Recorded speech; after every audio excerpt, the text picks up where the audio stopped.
మీ vision ఏంటి అని అంటే ఏం చెప్తారు? విజన్ అంటే హ్యాండ్లూమ్స్‌ని ఇప్పుడు యంగర్ జనరేషన్‌కి తీ అంటే వాళ్ళకి కూడా ఏదో తీసుకున్నాం, కట్టుకున్నాం కాకుండా దాని వెనక ఎంత కష్టం ఉందో వాళ్ళకి కూడా తెలిసి వాళ్ళు అక్నాలెడ్జ్ చేస్తే బావుంటది అనేదండి. ఇంకోటి క్లయింట్ కేర్. క్లయింట్ కేర్ అనేది ప్రయారిటీ.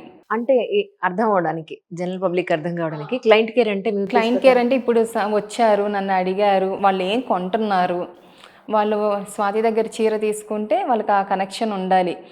దీని దగ్గర క్వాలిటీ బాగుంటుంది, ఆ ట్రస్ట్ మనం కమ్యూనికేట్ చేసి చీర వాళ్ళు వెళ్ళేది వరకు ఫాలో అప్ చేయటం కానీ అది నాకు ప్రయారిటీ. ఎందుకంటే నేను మీకు చెప్పినట్టు ఎక్కువ ఎన్ఆర్ఐ క్లయింట్స్ కదండి, వాళ్ళు వచ్చి ఇక్కడంతా చూసుకోలేరు. అంటే ఒకసారి నా దగ్గర శారీ తీసుకుంటే ఆల్ సార్టెడ్, అది బాగుంటుంది అనేది ఆ ట్రస్ట్ అనేది ఆల్రెడీ బిల్డ్ అయ్యింది.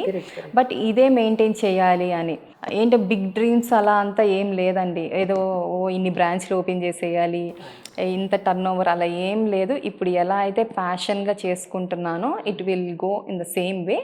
బట్ మన products authenticity and client care top priority. అంటే ఒకటి ఆ నమ్మకాన్ని బిల్డ్ చేసుకోవడం అనేది చాలా కష్టం.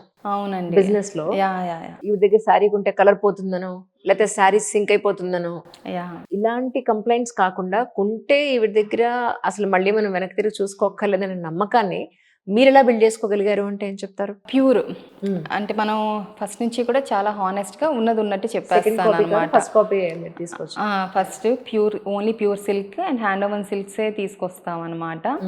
ఇందాక అన్నట్టు ఆ చీరలు కట్టుకుంటే అందం వేరు. మనం ఇంకా ఏ జ్యువెలరీ కూడా వేసుకోకర్లేదు, ఎంత సింపుల్గా ఉంటే ఎలిగెంట్గా ఉంటాయి అనమాట. అడిగితే సలహా ఇస్తాను, కానీ ఇప్పుడు రెగ్యులర్ క్లయింట్స్ ఉంటారు, అడుగుతారు నన్నే, స్వాతి ఏది బాగుంది చెప్పు అని.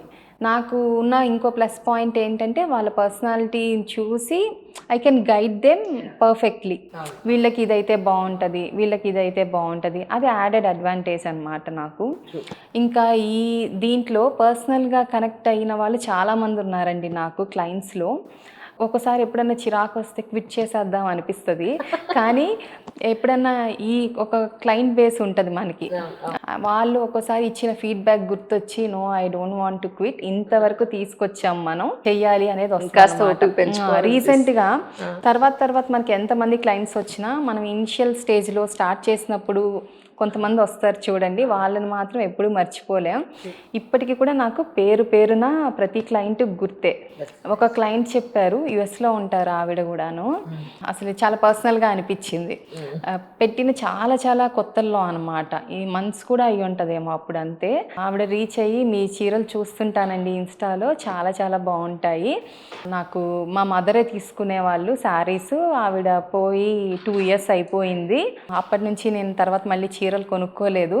మళ్ళీ నాకు మీ చీరలు చూసిన తర్వాత ఐ స్టార్టెడ్ షాపింగ్, అంటే మళ్ళీ నా దగ్గరే నాకు ఇప్పుడు కొనుక్కోవాలనిపించింది, తీసుకోవాలని, సో ఇది తీసుకుంటాను అని చెప్పి అలా కనెక్ట్ అయ్యారనమాట ఆవిడ. ఇప్పటికీ అలానే తీసుకుంటూ ఉంటారు, స్టిల్ ఐఎమ్ ఇన్ కాంటాక్ట్. అంటే కొన్ని బాండ్స్ స్పెషల్గా ఉంటాయి. 100%. ఇప్పుడు అకేషన్స్ కి చాలా ఎక్కువ నెంబర్ లో సారీస్, ఇప్పుడు ఎవరైనా పెళ్లిళ్ళు అయినప్పుడు చీరలు పెట్టడానికి పెడుతూ ఉంటారు. సో అలా కూడా మీరు ఆర్డర్ తీసుకుంటారా? తీసుకుంటానండి. ఓకే, ఓన్లీ చీరలేనా లేకపోతే బ్లౌజ్ పీసెస్ కూడా మీ దగ్గర దొరుకుతాయి? లేదు, ఓన్లీ సారీ. అంటే కింద అడుగుతారు మళ్ళీ ఇంకేమైనా డ్రెస్ మెటీరియల్స్ దొరుకుతాయి? అదే only saris and dress materials కూడా ఉంటాయండి, ప్రీమియం ఉంటాయి అన్నమాట, సూట్ సెట్స్. అవి కూడా రెగ్యులర్ క్లయింట్స్ ఎవరికైతే తెలుసో, అమ్మో ఇది ఎంత అనే దానికంటే అంటే కొంచెం నాలెడ్జ్ ఉంటుంది కదండి హ్యాండ్లూమ్స్ మీద, ప్యూర్ మీద, వాళ్ళు అడిగినప్పుడు వాళ్ళ వరకు మాత్రమే నేను చూపిస్తాను అనమాట.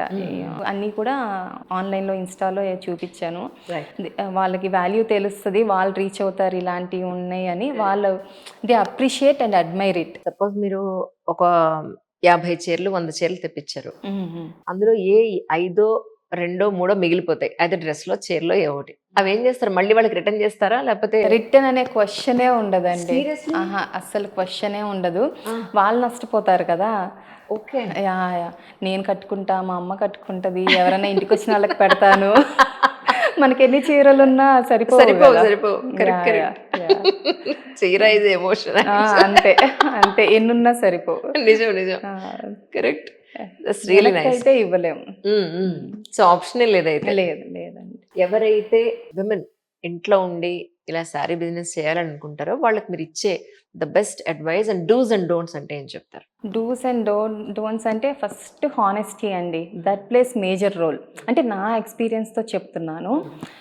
ఉన్నది లేనిది చెప్పొద్దు, ఉన్నది ఉన్నట్టు చెప్పండి, నచ్చితే తీసుకుంటారు, లేకపోతే లేదు. అంతేగాని తిమ్మిని బొమ్మ అయితే చెయ్యొద్దని చెప్తా. మీకు ఉండి పెట్టగలిగితే దట్స్ ఫైన్, బట్ ఏదైనా కూడా మెల్లిగా కొంచెం ఫస్ట్ కొంత ఇన్వెస్ట్మెంట్తోనే పెట్టి స్టార్ట్ చేసుకుంటే బెటర్ అన్నమాట. అంటే ఇప్పుడు మనం షోరూమ్కి వెళ్ళాం అనుకోండి, క్వాలిటీ నుంచి పెద్ద క్వాలిటీ వరకు కూడా స్టేజ్ వైజ్ గ్రేడ్ చేసి అవును ఉంటాయి. సో మీరు ఓన్లీ క్లాస్ లేదంటే ఓన్లీ ఏమంటారు ప్యూర్ పాయింట్ ఆఫ్ వ్యూలోనే మీరు పెట్టుకున్నారు. అవునండి. దానివల్ల సేల్ ఏమన్నా మీకు ఇబ్బంది అవుతుందా? ఇబ్బంది అవుతుందండి డెఫినెట్ గా. ఎందుకు అంటే ఇప్పుడు దాన్ని ఎఫోర్డ్ చేయగల చాలా తక్కువ మంది కదా మనకి. ఎగ్జాక్ట్లీ. నార్మల్ శారీస్ కావాలి అనుకుంటే అవి ఎక్కడైనా దొరుకుతాయి, బోల్డ్ పేజెస్ ఉంటాయి. నాది అది కాదనమాట. So they can go with some other page or brand కదా. ఇంకా ప్యూర్ కావాలి, వాళ్ళకి తెలిసి ఇవి ఎక్స్పెన్సివే ఉంటాయి అని తెలిసి వచ్చిన వాళ్ళు మాత్రమే తీసుకుంటారు. అలా అని అప్పుడప్పుడు అడుగుతారు అనమాట, ఏంటండి చీర ముట్టుకుంటే 30,000 ఉంటాయి, కొన్ని మంచి శారీ అంటే కొన్ని అఫోర్డబుల్ శారీస్ కూడా తేవచ్చు కదా అంటే అప్పుడప్పుడు చూపిస్తానండి అఫోర్డబుల్వి కూడా. అందులో కూడా మళ్ళీ సెమీలు సూరత్ స్టాక్ అలా ఏమి ఉండదు. మనకి మంగళగిరి మనకి మంచి ప్రైజెస్లో వస్తాయి. లెనిన్స్ అంటే నాకు చాలా ఇష్టం, అవి కూడా వస్తాయి. అంటే మరీ 1000-2000లో రాకపోయినా కొంచెం 10K లోపు వచ్చే సారీస్ కూడా అప్పుడప్పుడు చూపిస్తాను అనమాట. నిజానికి రియల్ క్వాలిటీని చూసిన వాళ్ళకి అది easy, we can make it out very easy. ఇది ఏ క్వాలిటీ, ఏ టైప్ క్వాలిటీ అనేది అందరికీ తెలియదు.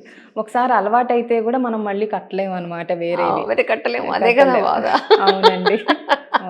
మా అమ్మ అంటూ ఉంటుంది, ఇలాంటి చీరనే నేను ఇంత కొన్నాను అంటుంది. అమ్మ అది వేరు ఇది వేరమ్మా, చూడు పక్క పక్కన పెట్టేనంటే ఏమోనే నాకు ఇవన్నీ తెలియదే అంటుంది. నేను ఇంకా ఎక్స్పీరియన్స్ చెప్తాను, అది ఇంకా చాలా బెటర్. ఒకసారి ఒక క్లయింట్కి నేను pure Paithani hand woven sari పంపించామన్నమాట, తీసుకున్నారు ఆవిడ. తర్వాత నాకు ఒక ఫోటో పెట్టి పంపించారు, ఏంటండి బార్డర్ అన్ఈవెన్గా ఉంది, మా మదర్ కూడా ఇంకో పైతని సారీ ఎక్కడో తెచ్చారు, బట్ ప్రైస్ అది ఇందులో ఒక 1/3 కూడా ఉండదు అనమాట, చాలా తక్కువ. అది బార్డర్స్ చూడండి ఎంత బాగున్నాయో అని పంపించారనమాట. నేనైతే షాక్ అయ్యాను. అంతే పాపం అది తెలియకపోవటము, థ్రెడ్కి పట్టుకి తేడా తెలియదు చాలా మందికి. నేసినప్పుడు చేనేత అన్నప్పుడు కొంచెం జరి అది అన్ఈవెన్ గానే వస్తుంది. ఈవెన్ ఈ పొందూరు ఖాదీ సారీస్ లో అయితే హోల్స్ కూడా ఉంటాయండి. జరీను అది దగ్గరకు వస్తుంది. అవన్నీ లోపాలు కాదు. మన గద్వాల్ చీరలు ఏ చీరలు చూసినా థ్రెడ్ మనకి బయటకు వచ్చి బుడుపులుగా ఉంటది అనమాట.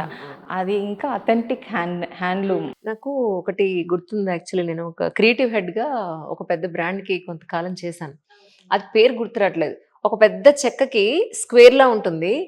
ఆ శారీ ఓపెన్ చేస్తే అందులో మాత్రం కలర్స్ భలే ఉంటాయండి. కలర్స్ చాలా బ్రైట్ కలర్స్ వస్తుంటే దాన్ని ఏంటారు, బ్రాండ్ ఏమంటారు నేను మర్చిపోయాను. శారీ మాత్రం చెక్కకి చుట్టి వస్తుంది. చెక్కకి చుట్టడం అంటే మనకి ఇక్కడ గద్వాలు మడుస్తారు, మనకి ఆర్గాన్జాలు కాటన్ జామ్దనీలు కూడా ఫోల్డ్ చేస్తారు అనమాట. అలా ఎందుకు వస్తాయి అలాగా? అంటే పట్టు అయితే అలా రాదు మనకి. రాదు. తర్వాత నార్మల్ ఫోల్డింగ్ వేసి పెడతారు అనమాట. ఓకే, ఫ్రెష్ ఇంకా అప్పుడే వచ్చి ఉంటాయి. అవునవును. లూమ్ మనకి ఇలా పెట్టినప్పుడు ఇలా అక్కడే ఫోల్డ్ చేసుకుని చేస్తారన్నమాట.